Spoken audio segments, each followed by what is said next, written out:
A solo trip could only give you peace. Coming with people doubles the trouble since you have to cater to them. That's why this time I came camping after 2 months of hectic freelancing. The freelancing was necessary too, as I had to pay my college fees and rent. After all, Mom had just divorced Dad, and he was unwilling to help us because he felt Mom had already taken her share during the marriage by being a shopaholic. Man logic sucks. So that Saturday, I packed my stuff, went hiking, and walked fast, murmuring all the way to release what was inside me: anxiety, anger, everything. I reached a plateau-like place where I finally ran out of energy. I held my knees, standing as if it would recharge me, then looked up. The blue sky, the surrounding mountains, and the green, grassy carpet with flower petals felt like they were lifting away all my tensions, giving me the calm, soft shoulder I needed. I sat there, making a triangle with my legs, using them as a table for my hands, and just stared at the silent environment, realizing this break was absolutely necessary. Once I was done taking it all in, I walked forward and turned right into the woods, wanting true solitude, and I knew I'd only find it in the greens near a lake. As I walked, I observed little things, heart shapes people had left on tree trunks. But one thing puzzled me: the absence of bird chirping. There was an odd silence. Sometimes I even heard strange noises, but I didn't care much and kept walking. Soon night fell, and I had to rely on my phone flashlight and a small lamp. As I moved further, I noticed the trail was getting narrower. I had no energy left, so I looked around, hoping to find a place to sit, a shelter of some kind. While looking to my left, I saw a narrow path half hidden by trees. When I got closer, I realized it was an old cabin, tucked away and almost swallowed by the forest around it. It looked like it hadn't been lived in for decades. The wood was splintered and rotting, and a few of the windows were broken. But there was something strangely compelling about it, an odd urge to explore what was inside. I stepped onto the creaky porch and slowly pushed open the door. Inside, the air was musty, smelling of damp wood and old leaves. It was dim, but as my eyes adjusted, I noticed old photographs hung along the walls in a zigzag pattern, some on faded paper, others in tarnished frames. Each one showed a person staring blankly, their faces worn and grainy, like they were from another time. My curiosity quickly turned to unease as I moved from one photograph to the next. Some faces were young, some old, but all had the same hollow look in their eyes, as if captured just before a terrible fate. I shivered. It felt intrusive, wrong somehow, to be here staring at these images. As I moved further inside, I saw a diary with news clippings sticking out, and above them more photographs. Missing was a word that appeared again and again in bold letters on each clipping. My heart skipped a beat when I saw the same word on the 4th newspaper. My curiosity faded, replaced by fear. Connecting the clippings with the photographs, each had a year written at the bottom, I realized the people in the photos were those who had disappeared over the years. The photos at the top of the wall were of people who had disappeared long ago, and the last row had photos of people who disappeared recently. Too recently. I took a step back, the weight of what I was seeing sinking in, and nearly stumbled over a pile of something on the floor. It was a stack of belongings, watches, wallets, hiking boots, all dusty, but not all of them old. A chill crept up my spine, and I knew I needed to get out. Quickly. This place was wrong. Just as I turned to leave, I heard a creak behind me. "Who?" a grumpy voice said. My heart stopped, and I froze, barely daring to breathe. Slowly, I turned my head, and there, in the doorway, stood a man. He looked rugged, his clothes worn and dirty, but there was a sharpness in his eyes that made me instantly wary. "You shouldn't be here," he said, his voice low and gravelly. He stepped closer, his eyes never leaving mine. I didn't know anyone lived here," I stammered, trying to keep my voice steady. He tilted his head, a strange smile twitching at his lips. Not many people come out this far, and those who do, well, they usually don't come back. Panic surged through me, but I forced myself to stay calm. "I'll just be going then," I said, hoping my voice didn't betray the terror I felt. He just watched me, his gaze unblinking, as I edged my way past him, careful to keep my eyes on him the whole time. The second I was outside, I bolted, sprinting back toward the trail as fast as I could. Branches scratched at my arms and face as I ran, but I didn't care. All I could think about was getting as far away from that cabin as possible. The forest seemed darker now, more sinister, and every rustling leaf sounded like footsteps chasing me down. After what felt like hours, I finally emerged from the woods. I ran down the trail until I reached an area with houses. I stopped at a local inn, had coffee and biscuits, and finally felt safe, surrounded by people. Yet my hands were still shaking, and I could tell everyone around me could see something was off. I only realized this when a shopkeeper came up to me and asked, "All good, young lady?" His voice jolted me back to reality, and I saw everyone staring at me. I managed a weak smile, paid him, and left. I ran like Usain Bolt all the way home, and as soon as I got there, I broke down. My mind was screaming one word: never. A warning, echoing in my head, never to go back there. A year later, I was overwhelmed with life and was desperate for a break. I thought about going to my friend's place because hiking was definitely out of the question now. A weekend night with the kids at a perfect spot nestled between mountains, lakes, and trees. That's what every family wants, and we had it that Saturday. It felt like our own little slice of paradise. We left for camping around 10 a.m. and reached our spot at 3 p.m. Instead of setting up camp near other people, we chose solitude, heading right into our own dream world for the weekend. When we first arrived, we basked in the sunlight and took in the entire scene. We sat together, chatting about different things, and as evening rolled in, we got everything set up. The tent was pitched, chairs were around the fire pit, and the kids were already gathering sticks to keep the flames alive. It was almost perfect, better than I'd imagined. "What if we go to the woods to hunt some rabbits?" I joked, adding sticks to build up the fire. "Yes!"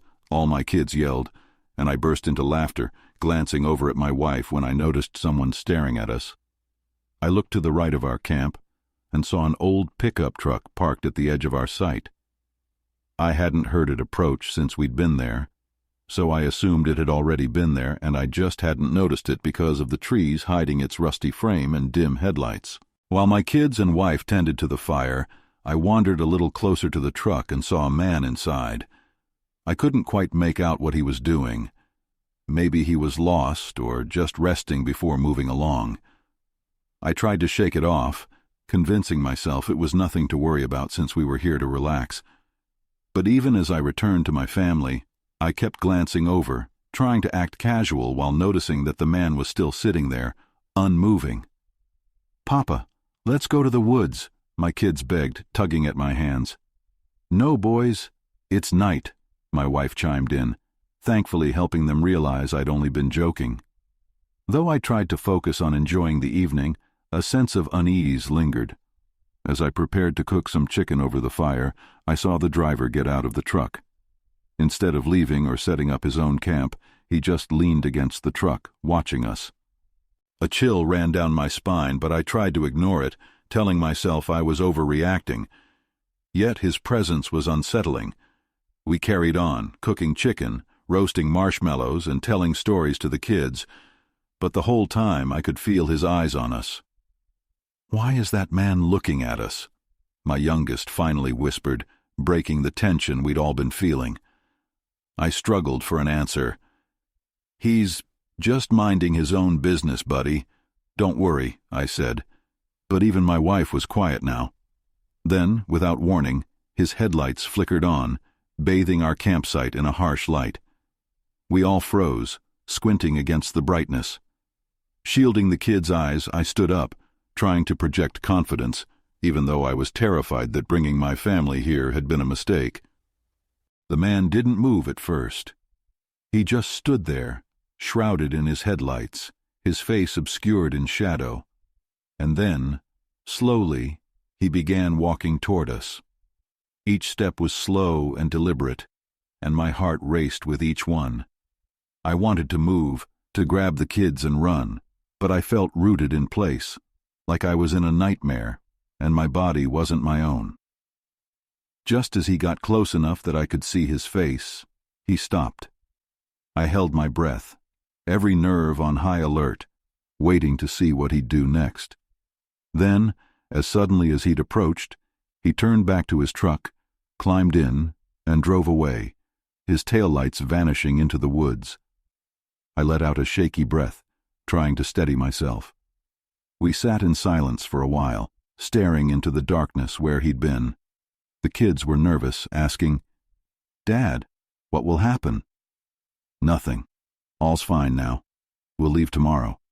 "Don't worry," I reassured them, squeezing my wife's hand, hoping to calm her as well. That night we barely ate, and we huddled close in the tent. None of us could sleep, our ears tuned to every noise outside. When the sun came up, I crawled out of the tent and started the car. I woke up the kids, who had hardly slept, while my wife and I packed up. Within minutes, we were on the road back home. Once we arrived, the kids went to their rooms with my wife, while I went straight to bed, exhausted. We slipped back into our normal routines, but I couldn't shake the unease from that night. One morning, as I skimmed through the newspaper over coffee, my kids by my side, a headline in the second column caught my eye. "Man arrested in connection with child abduction at campsite." My stomach dropped as I read further. The article described a man driving a beat-up pickup truck, matching the one we'd seen. He'd been arrested after abducting a young boy from a campsite just a few miles from where we'd been staying. My hand shook as I set down my coffee, feeling a mixture of shock and relief, realizing how close we'd come to danger. That man had been a predator, and we'd been in his sights. My mind filled with terrifying what-ifs, imagining how differently that night could have ended. For days afterward, I couldn't shake the thought. I'd look at my kids, safe in our home, and feel a wave of gratitude, but also a sickening fear. Every time I closed my eyes, I saw him standing there, staring at us, and a chill ran down my spine. Even now, the memory clings to me, reminding me of how close we came to a nightmare. That man's face, his expressionless stare, has become a permanent fixture in my mind. I wonder if I'll ever be able to shake the feeling of being watched, of knowing that evil can come so close, disguised as just another camper, lurking in the shadows.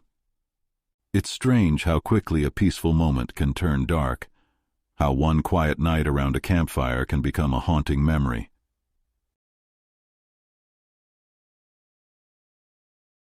Exams had ended, and I had no clients to work with. It was the perfect time to fulfill an old dream, hiking in Yosemite. As soon as I came home from college, I first collapsed onto my bed to feel some relief, then jumped up, packed my bags, and set off for the hike. I didn't know exactly what awaited me in Yosemite, but there was something about it that drew me in. Its towering granite cliffs, cascading waterfalls, and vast wilderness. That's why it had always been on my bucket list. I left around noon. Although the weather was sunny, I enjoyed heading into the mountains. After about 4 hours, I reached the spot I had mapped out. The scene was surreal. The trees stood tall and thick, creating dappled patterns of light and shadow on the trail. The air was fresh and cool, and everything felt alive. After taking a few deep breaths and some photos, I continued further, eager to cover more miles. But as I went on, I started to notice something odd. The trail was beginning to fade, becoming harder to follow. At that moment, I didn't panic, but I did feel a gnawing worry in the pit of my stomach. I pulled out my map, squinted at the faded lines, and tried to retrace my steps. But every direction looked the same, trees blending into more trees, the path fading into nothing. Patting my chest, I reassured myself, "All will be fine, don't worry." I kept walking, hoping I'd stumble upon something familiar. An hour passed in wandering, but I couldn't find my way. From hopeful, I started feeling a little hopeless. Looking around for a place to sit, I suddenly noticed something strange to my right, a wooden door. I approached and found it was heavier than expected, almost like it was made of steel. I opened it and quickly closed it behind me. It was a small cabin. Finding a place to sit in that close, snug space gave me some relief. A few things were lying around on the counters: pictures, journals, a food tin, and other items. Yet it was clear no one had been there in years. Everything was coated with a thick layer of dust.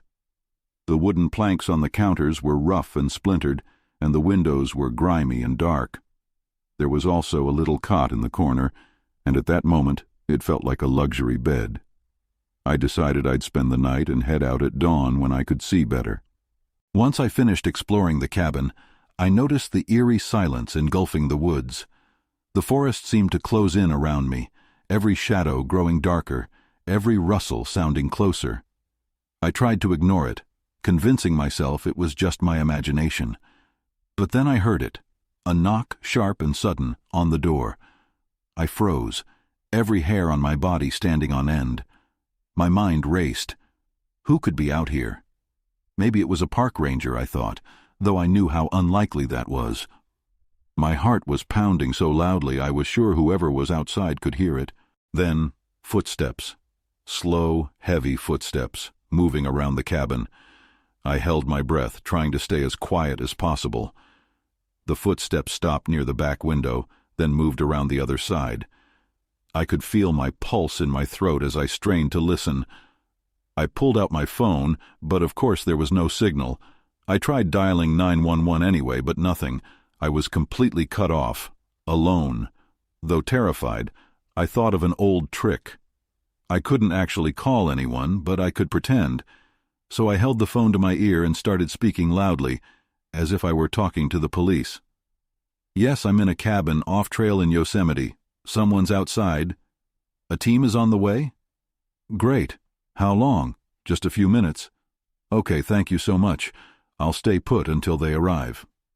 I said it loudly, doing my best to sound calm and confident, hiding any trace of fear. The footsteps paused. I could almost feel the tension through the walls, like whoever was outside was weighing their options, deciding whether to stick around. After a long, agonizing moment, I heard the footsteps recede, fading into the woods. A tall figure moved past the cabin window, vanishing into the trees. I let out a breath I hadn't realized I was holding, my hands trembling. I sat there, staring at the door, too afraid to move or even close my eyes. I didn't know if he was really gone, or if he was just hiding, waiting for me to let my guard down. I stayed like that for what felt like hours, listening to every creak, every rustle, until the silence became unbearable. I knew I couldn't spend the whole night there. I had to get out of the forest, find real shelter, or at least make it to an area where I could get a signal. So I grabbed my bag, opened the door, and retraced my steps. The forest was pitch black, but I kept running, gripping my flashlight as it shook in my hand. Every shadow looked like it could be him. Every snap of a twig made my heart race. But I didn't stop. I didn't know where I was going. I just wanted to put as much distance between myself and that cabin as possible. I ran for hours, unsure if I was making progress. I felt disoriented, like the trees were closing in around me. Every now and then, I'd hear something in the distance, footsteps or the rustling of leaves, and I'd freeze, afraid that he'd found me again. Finally, I reached the spot I had mapped out before. I sat on a rock, feeling a bit safer. I didn't sleep. I stayed awake, eating some chips and marshmallows to keep myself alert. Eventually, just as the first hints of dawn began filtering through the trees, I managed to find my way back to civilization. When I got home, I slept for 12 hours straight. Later, I went to a ranger station and told them everything about that cabin. They listened, wide-eyed, and immediately called in a search team. But when they went back to investigate, they found nothing. No signs of the man, no trace of anyone being at the cabin. Christmas holidays had started. Mom had gone to the UK, and I finally decided to fulfill an old wish, camping alone. I packed my bags on the 23rd of December, jumped into my old RV, and drove up into the hills, slowly maneuvering the winding dirt trails into the woods. Eventually, I found the perfect spot, a secluded clearing surrounded by towering pine trees, blanketed in stillness. There I parked and set up camp. No cell service, no crowds, just the solitude I craved, everything I needed to clear my head. I only carried my watch to keep track of time. For the first few hours, I sat on a broken tree trunk, absorbing the peaceful surroundings. Soon, hunger set in. Though I had marshmallows and steak, my inner hunter wanted an adventure, so I decided to try catching something. I headed right, following the map's indication of rabbit trails, readying my arrows and pistol as I walked the haphazard trail. Near a small lake, I spotted 2 rabbits. Just as I was about to catch them, the faint crunch of tires on gravel nearby made me pause. I let the rabbits go and walked cautiously toward the trees. Squinting through the branches, I saw a lone figure pulling a beat-up sedan down the trail. A man got out, unshaven and wearing faded clothes, and started setting up a tent that looked equally worn out. He was close enough that I could hear the metallic clinking of poles and stakes, though he didn't seem to notice me or acknowledge my presence. Part of me felt uneasy, sensing this could turn risky, but I decided not to let it ruin my plan. After all, he hadn't done anything wrong. I shook off the unease, resumed my rabbit hunt, and thankfully managed to catch 2. Returning to camp, I prepared a fire, skinned the rabbits, seasoned them, and set them to roast. Despite the peaceful setting, I couldn't shake the feeling that something felt off. I kept glancing over at the man, but he seemed completely absorbed in setting up his tent. As dusk settled, casting deep shadows, I noticed he hadn't made a fire or brought any food. He simply wrestled with his tent as darkness gathered. Distracting myself, I enjoyed the roasted meat, marshmallows, and drinks I'd brought along. When I looked over again, the man was gone, but his tent was still there. A nagging thought poked at me. Where had he gone? Maybe he was wandering in the woods, but for how long? I brushed it off, telling myself I was being paranoid. After all, the whole reason I'd come here was to enjoy solitude, not to worry about a stranger. After finishing my meal, I washed my plate in the lake, then returned to my RV to read some poetry. Unlike most guys, I loved poetry. It softened me a little, reminding me I didn't need to be macho and hard-hearted. I read aloud, letting the words echo into the quiet night. But as the last traces of sunlight faded, a chill settled in, and an odd sense of dread crept over me. I glanced outside, feeling inexplicably uneasy. The man's tent stood silent and empty. The feeling gnawed at me, urging me to investigate. I grabbed a flashlight, stepped out of the RV, and walked toward his tent, heart hammering with each step. I didn't know what to expect, maybe a few belongings or a backpack. But when I peeked inside, what I found was unsettling. Laid out on the ground were various knives, each one sharp and glinting faintly in the flashlight's beam. Pointed tools I couldn't even identify were arranged methodically, as if waiting for some sinister purpose.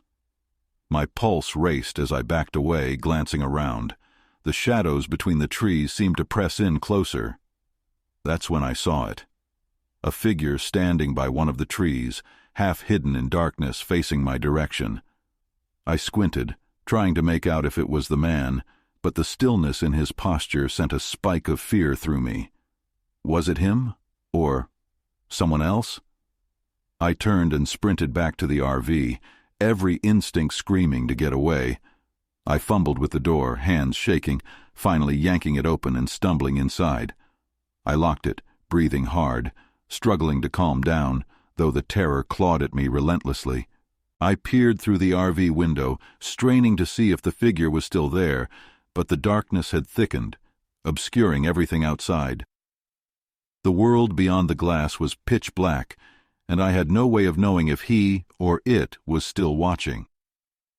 In the eerie silence, I sat frozen, every creak of the RV sending a jolt through my nerves. My mind swirled with questions. Who was this man? Why had he brought those knives? And was he lurking just beyond the reach of my headlights, waiting for me to come out? Minutes stretched into an eternity. I knew there was no way I'd sleep, not with the weight of dread pressing down on me. The night was endless, a suffocating expanse of fear that seeped into my very bones. Finally, as the first light of dawn peeked through the trees, I didn't hesitate. I turned the key in the ignition, revved the engine, and tore out of there, caring little if I left tracks behind. I didn't look back at the man's tent, didn't stop to check if the figure was still there. I just drove, faster than ever, putting as much distance as I could between me and whatever had been lurking in those woods. By the time I reached a main road, the sun was up, casting a comforting glow over the landscape. Relief began to replace the fear, but the questions still lingered. Whoever or whatever that man was, one thing was clear: I wasn't coming back to those woods, not ever. Luke's love for camping is undeniable. He was the one who convinced me to go when we took a week off. "It'll be good for us," he'd said. "Disconnect, clear our minds." On the third day, we were out in his old car, driving up into the mountains, deep into the woods. While my mind raced with anxious thoughts, Luke's calm attitude kept me grounded. The roads grew narrower and less traveled, but we finally found the spot Luke had been searching for. He had a map pinned on his left, and when he recognized the area, he yelled, "Yes, we made it!" He jumped out, hands on his hips, taking in the scene. The dense forest was silent, broken only by occasional birdsong and the rustling of leaves. It felt like stepping into another world. We set up camp, lit a fire, and took out a pack of steak to roast, planning to enjoy it with marshmallows and beer, our favorites. We spent the evening talking about our fears, crushes, struggles, and dreams, drifting off to sleep, leaning on each other's shoulders. Eventually I said, "Bro, we need some sleep." Holding each other's hands, we crawled into our sleeping bags, letting the fire cast shadows on the trees around us. The next morning, sunlight woke us up. Luke was already up, shaking me awake. "Hey, let's go hiking," he insisted. Reluctantly, I got up, grabbed some marshmallows, and stood ready for Luke's adventurous exploration. He'd mapped out a trail winding through the hills, promising good views. We packed snacks, grabbed water bottles, and set out. The hike was tough, but rewarding, with stunning views and fresh air. We lost track of time, only noticing the sky turning shades of orange and pink. As we made our way back, weaving through trees and rocky paths, we spotted something odd in the distance, a large, bulky shape hidden among the branches. Curiosity got the better of us, and we moved closer, pushing plants and branches aside to find an old RV. It was rusty, with shattered windows, and a roof covered in moss, looking like it had been abandoned for years. The tires were flat, and the paint had peeled away, revealing spots of bare metal. "Whoa," Luke murmured, shining his flashlight on it as the daylight faded. "How long do you think this has been here?" I shook my head, feeling a chill creep over me. "No idea, but it's definitely been here a while." Luke took a closer look through one of the shattered windows. I followed, curiosity battling the unease growing in my gut. Inside, the shadows thickened as the evening approached. There was nothing much: torn seats, broken shelves, and a faint, musty smell. I half expected something to move, but everything was still. "Let's get back," I said, a bit louder than intended. Luke didn't argue. We turned, casting one last glance at the RV before heading back toward our camp. When we arrived, my heart sank. Our campsite had been ransacked. The tent flap was open, our bags scattered, and everything looked wrong, as if someone had gone through our things. Luke sprinted to his bag, rummaging with panic in his eyes. "They're gone," he said, his voice tight. "My phone, my watch, the cash I had." Gone. A sick feeling washed over me as I checked my own bag. My wallet was missing, along with the spare car keys and my portable speaker. All our valuables had been taken, leaving only a few supplies and clothes. We stood there, tense and silent. The darkening woods felt as if they were closing in around us, shadows growing deeper. It felt like we were being watched, though I couldn't see anyone. I turned slowly, scanning the trees for any sign of movement. "Do you think it was whoever left that RV?" Luke whispered, barely audible. "I don't know," I replied, a sense of dread knotting in my stomach. "But we need to leave. Now." We gathered what was left of our belongings and stuffed them into our bags, every snap of a twig or rustle of leaves making my nerves fray. The idea of someone watching us, waiting, made my skin crawl. But as much as I wanted to leave, I couldn't shake the thought that we should report it. After a bumpy drive down the dirt road, we finally found cell service and called the local police. 2 officers arrived an hour later, flashlights in hand and expressions skeptical. They inspected the area, asking about what we'd seen and where we'd been. After a thorough search, they didn't find any trace of the person who'd taken our things. "There's not much we can do without evidence," one of the officers said, sounding apologetic. "If they left any fingerprints, they're gone now, but we'll keep an eye on this area in case anything else gets reported." We nodded, disappointment and frustration settling over us. Standing there in the clearing, it felt surreal, knowing someone had been watching us, knowing they'd planned it perfectly. After the police left, we drove back to town, both of us silent, lost in thought. That night, as I lay in bed, my mind kept drifting back to the abandoned RV. I couldn't shake the image of it, sitting there in the woods, silent and waiting, hiding secrets we'd never know. The thought of someone watching us, waiting for the right moment, gnawed at me. Even now, months later, I wonder about that RV. Who left it there, and why?